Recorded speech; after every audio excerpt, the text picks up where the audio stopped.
18h33 ce dimanche, l'alerte retentit à Ashkelon. Une roquette vient d'être tirée depuis la bande de Gaza, malgré un cessez-le-feu en vigueur depuis samedi soir. Un tir a été identifié depuis la bande de Gaza vers Israël et est tombé dans une zone inhabitée. Conformément à la politique, aucune interception n'a été déclenchée. Quelques minutes plus tard, les autorités gazaouis s'excusent. La roquette aurait été tirée en raison d'un problème technique.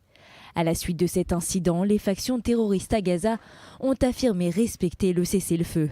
En réponse au tir, l'armée israélienne a frappé 2 postes d'observation du Hamas dans le territoire palestinien.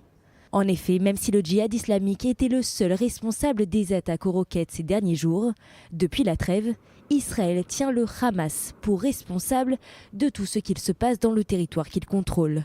Au calme répondra le calme. Si Israël est attaqué ou menacé, il continuera à faire tout ce qu'il doit faire pour se défendre.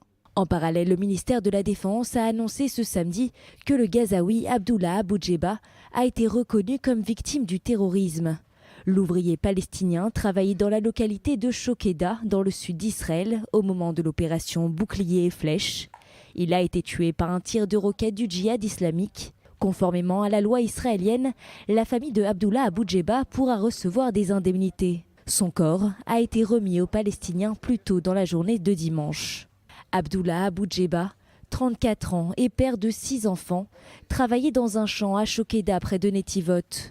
Son frère a été grièvement blessé. Il est toujours hospitalisé en Israël. Un 3e Palestinien a été plus légèrement touché. Il a regagné le territoire palestinien.